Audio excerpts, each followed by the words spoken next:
dando início então ao segundo vídeo. Né? Então, antes de dar seguimento, só corrigir aí a injustiça do primeiro vídeo. Eu mostrei o Marx, mas não mostrei o Engels. Esse aqui é o Friedrich Engels. Né? Os dois, como eu disse, trabalharam muito juntos, desde o começo da produção marxiana, desde praticamente que o Marx começou a produzir as suas obras, a gente vê uma aproximação dos dois. É que há uma certa. É que assim, há um protagonismo do Marx, não dá para negar. O Marx é o pensador fundamental de toda essa teoria. O Engels, ele é muito um colaborador.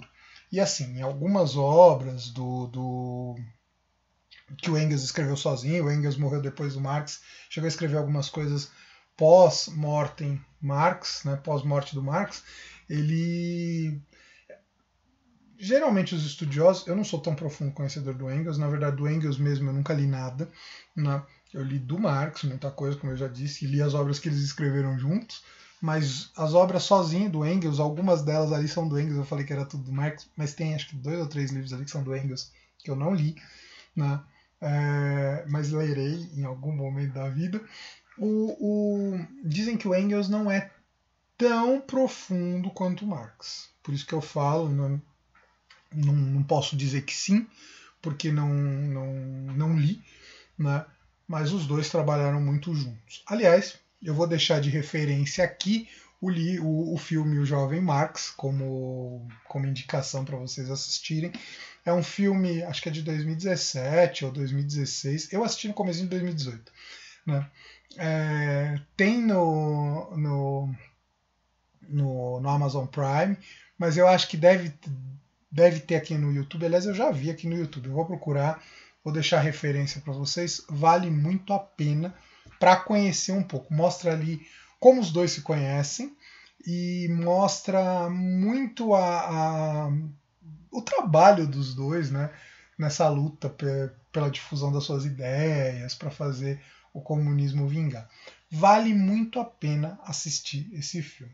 Eu acho que ele é muito, muito bom, muito bem produzido e tal. É um filme alemão, né, então é um filme muito válido para assistir.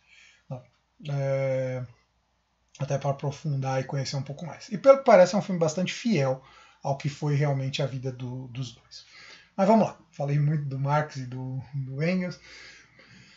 Então eu terminei o vídeo passado falando da questão da alienação. O trabalho é alienado no pensamento marxiano, porque afinal, eu como trabalhador, eu não tenho como definir o como eu vou fazer o meu trabalho, o quando eu vou fazer o meu trabalho, o onde eu vou fazer o meu trabalho, quando eu vendo a minha força de trabalho. Afinal, eu vendi. Né? Vamos pegar aqui essa ideia. Quando eu vendo alguma coisa para alguém, por mais que eu possa gostar daquela coisa, se a pessoa pegar aquilo ali, pagou, cobrei X, a pessoa me pagou X, ela pegou aquilo ali, quebrou na minha frente, eu não posso fazer nada, eu vendi. Né?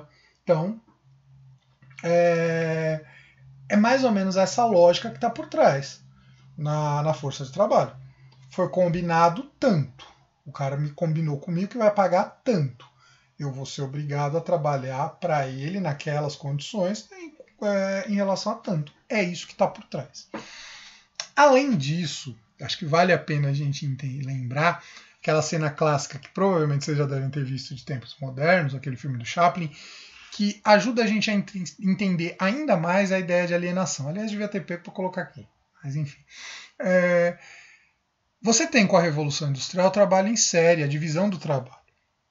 E a divisão do trabalho é um problema muito sério, porque assim, quando você pegava lá, antes da Revolução Industrial, você tinha o trabalho artesanal.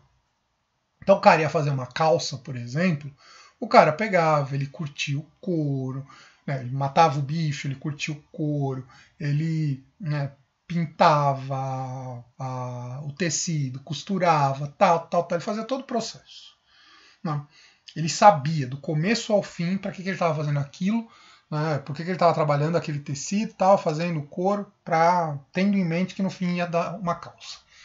Quando você pega na Revolução Industrial, com a industrialização, já não existe mais essa consciência do todo. O trabalhador ele monta uma peça, ele monta uma parte. Eu monto uma parte, o outro vai montar outra, e assim vai. Aquela ideia do Tempos Modernos, quem já assistiu conhece. Quem não assistiu, eu vou deixar a referência aqui. Né? Mais uma vez, estou parecendo Capitão América, cheio das referências. Eu vou deixar a referência aqui, né? Se não do filme inteiro, que eu não sei se tem aqui no YouTube, eu vou deixar pelo menos o trecho aí do Tempos Modernos, que é ele apertando parafuso, engolido pela máquina, que muitos de vocês já devem ter visto. Então, essa ideia do trabalho dividido, ela aumenta a alienação. Então, ou seja, o trabalhador ele não se reconhece. O trabalho ele deixa de ser um fruto meu. É o que eu falei, se eu estou produzindo alguma coisa do começo ao fim, eu sei que quando terminar aquilo ali, eu falei, nossa, fui eu que fiz essa calça, fui eu que fiz essa boneca, como eu usei o exemplo lá do artesanato, fui eu que fiz esse vídeo. Né? Agora, quando eu estou no trabalho alienado, né, não só eu não tenho muito essa condição de que fui eu que fiz, como além de tudo, né, eu não fiz tudo. Você pensa lá nas grandes montadoras de automóvel, o cara que trabalha lá, ele não fez o carro todo.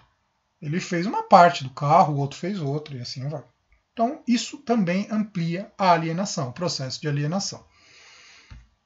Além do trabalho ser alienado, há a exploração, que é o ponto maior que o Marx vai criticar. Ele critica a exploração, a alienação, né? Melhor dizendo, ele critica a alienação do trabalho, porque isso desumaniza.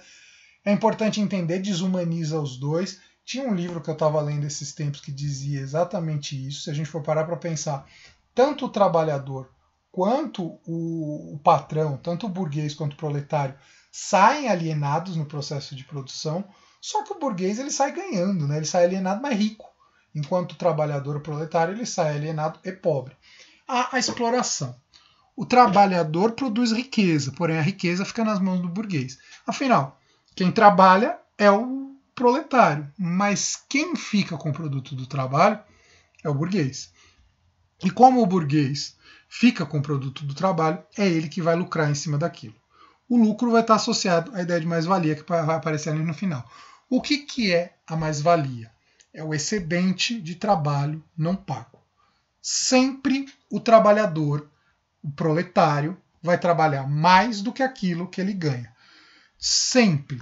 Por melhor que possa ser um salário, o salário do trabalhador nunca vai ser correspondente a tudo aquilo que ele produz. Então, o enriquecimento da burguesia se dá pela exploração da mão de obra. Vejam só, o Marx está num contexto de trabalho assalariado, diferente do trabalho escravo, que, por exemplo, na mesma época que o Marx está criticando, existia aqui no Brasil. O trabalho escravo ele é uma forte exploração, mas ele, apesar de tudo, talvez não dê tanto lucro quanto o trabalho assalariado. Eu não vou entrar muito nessa discussão, porque hoje a gente vive uma situação aqui no Brasil que praticamente se quer voltar ao trabalho escravo, da forma como estão colocando. Mas o que o Marx coloca para a gente é que o trabalho assalariado ele pode até garantir o sustento do trabalhador, a sobrevivência do trabalhador, mas garante muito mais o enriquecimento do burguês. Aqui já falei. Exemplo. Aqui a gente tem um exemplo que é clássico. Né? O proletário trabalha 10 horas. Em 1 hora gera o seu salário. As demais 9 horas revertem-se em mais-valia ao burguês. Então, ou seja, o cara vai lá, faz um contrato que ele vai ter que trabalhar 10 horas por dia. Estou sendo bastante caridoso aqui, porque nessa época da Revolução Industrial, imagina que os salários eram 10 horas por salários. A jornada de trabalho era 10 horas por dia. A jornada de trabalho era muito maior. O cara trabalha 10 horas por dia.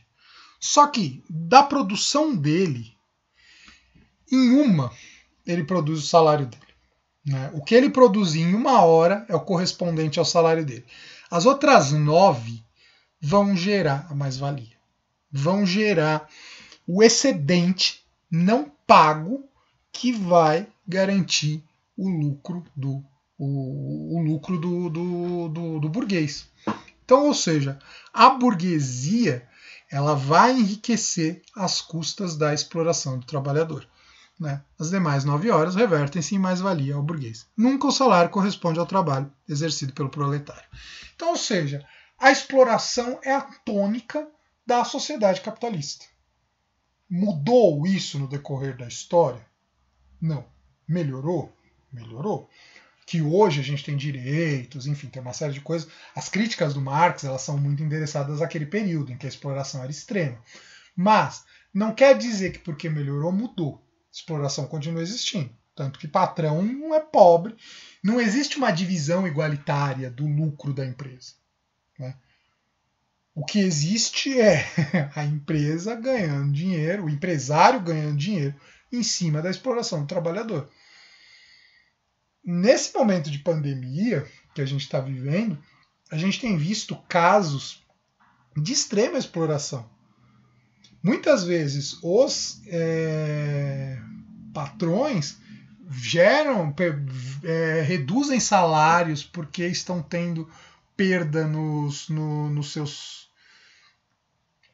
ganhos. Só que quando a empresa está bem, ele não divide o ganho com os seus trabalhadores. O salário é aquele.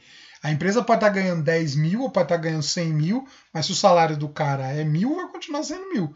Talvez, se a empresa ela ganha 10 mil todo o tempo e o cara ganha 1.000, e chega um momento que a empresa começa a ter um lucro menor, se o cara não for mandado embora, eles cortam o salário. Mas quando começa a aumentar, a empresa não aumenta salário, não. É muito raro aumento de salário.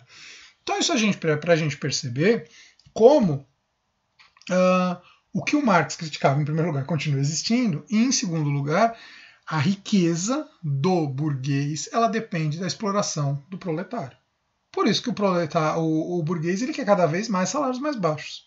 A gente tem vivido uma discussão enorme aqui no Brasil atualmente sobre essa ideia. Ter direitos ou ter trabalho, ter emprego. Né? É hipócrita esse discurso, porque as grandes empresas, lógico, de repente o pequeno empresário ele pode até ter dificuldades, né? Mas as grandes empresas elas nunca deixam de ter lucro, pelo contrário, elas sempre têm lucros e lucros exorbitantes. Mas esse discurso ele é hipócrita, ele é extremamente hipócrita porque ele quer punir o trabalhador, né, às custas de uma dificuldade do empresário. E a solução de acordo com Marx, a socialização dos meios de produção. Isso eu falei, acho que foi no vídeo passado. Então, para o Marx, a grande solução da sociedade capitalista é a socialização dos meios de produção. O comunismo é isso. Né? Foi o que eu comentei, acho que no vídeo passado. Comunismo não é dividir dinheiro, foi no vídeo passado mesmo. Não é dividir a riqueza exatamente a cada um. É os meios de produção deixarem de ser privados, pertencerem a uma única pessoa, a um único grupo, e passarem a ser de todos, pertencer a todos. Então, máquinas, fábricas, terra, tudo isso pertencer a todo mundo, deixar de estar concentrado na mão da burguesia e passar a pertencer a todos. Em outras palavras, é expropriar a burguesia, é tirar dela aquilo que ela, no decorrer da história, se apropriou, e que se a gente para pensar, não se apropriou de uma forma justa. Porque a gente pode pensar, mas é justo isso, tirar, o cara enriqueceu, tal, não sei o quê, e agora ele vai poder... Primeiro que assim, se a gente for estudar a maioria das histórias das fortunas, elas não são marcadas por honestidade e por trabalho honesto. Ninguém fica rico trabalhando. Para não falar que ninguém fica rico trabalhando, a gente tem algumas carreiras aí que enriquecem. Né? Mas, via de regra, a pessoa não sai do nada e fica rica. Não. E o que o Marx está colocando é que esse tipo de sociedade ela sempre vai ser excludente. Aquele que fura a bolha, sai da pobreza e enriquece, é a exceção, não é a regra. Não existe essa coisa de riqueza para todos. Não. Isso não tem como. Até porque a riqueza se alimenta da pobreza. Você, para ter milionários, você precisa ter pobres que se sujeitem a trabalhar para os milionários e ganhar salários de fome, ou salários baixíssimos. E o Marx, então, vai colocar que só tem uma solução para isso, a socialização dos meios de produção. As terras, as fábricas, as máquinas, tudo pertencer a todos. E aí sim, o trabalho pode ser aquilo que ele falava lá, que é o trabalho no qual eu me realizo, não mais o trabalho alienado. Porque aí eu vou poder trabalhar de acordo com a minha vontade. Óbvio, a gente vai ter que ter em mente aquilo que eu já dizia nos vídeos da semana passada, do a cada um conforme a sua necessidade. Então eu preciso produzir o suficiente pensando no bem de todos. Se eu não faço a minha parte, automaticamente vai faltar para a sociedade. A sociedade depende do meu esforço. Mas eu não vou trabalhar mais para vender minha força de trabalho, porque eu preciso ganhar um salário para poder sobreviver. Mas eu vou trabalhar porque existe uma noção do todo. Tanto que existe uma ideia terrível também, muitas vezes associada ao comunismo, que comunismo é coisa de vagabundo, de gente que não quer trabalhar. Na verdade, no comunismo, né, pelo menos na teoria, e na verdade na prática existiu até umas coisas meio extremas em relação a isso, que eu não vou entrar no mérito aqui, mas no comunismo a ideia é que todo mundo vai trabalhar e vai ter seu emprego. Só que vai trabalhar pensando no que é necessário para a sociedade. Sabendo que aquilo que eu faço para o bem da sociedade. Não só porque é uma necessidade minha para ganhar um salário e a partir daí sobreviver. Então, é lógico, não vamos querer achar aqui que a sociedade seria perfeita e maravilhosa, ela vai ter problemas. Toda sociedade que quer lidar com gente vai ter problemas. Mas você tem uma justiça em relação à distribuição, porque não vai haver mais exploração. Basicamente, o que Marx defende é o fim da exploração do homem pelo homem. É o fim da exploração do trabalhador pela burguesia. Vale a pena pegar lá o vídeo que eu fiz, que eu já deixei a referência, acho que deixei no vídeo anterior. Né? A gente fala tanta coisa que você vai começar a esquecer. Eu já gravei outros vídeos nesse mesmo dia. Vale a pena pegar o vídeo do terceiro ano, que eu falo ali da questão da luta de classes, né? Porque para o Marx a história da sociedade, a história humana é a história da luta de classes. Então, ou seja, sempre na história da humanidade houve a luta entre oprimidos e opressores. No tempo dele, de certa forma continua sendo a mesma luta nossa, é da burguesia e do proletariado. Só vai haver uma sociedade justa quando acabar as classes. Quando todo mundo pertence à mesma classe. Na verdade, já não existe mais classe alguma. Todos terem mais ou menos as mesmas condições de vida.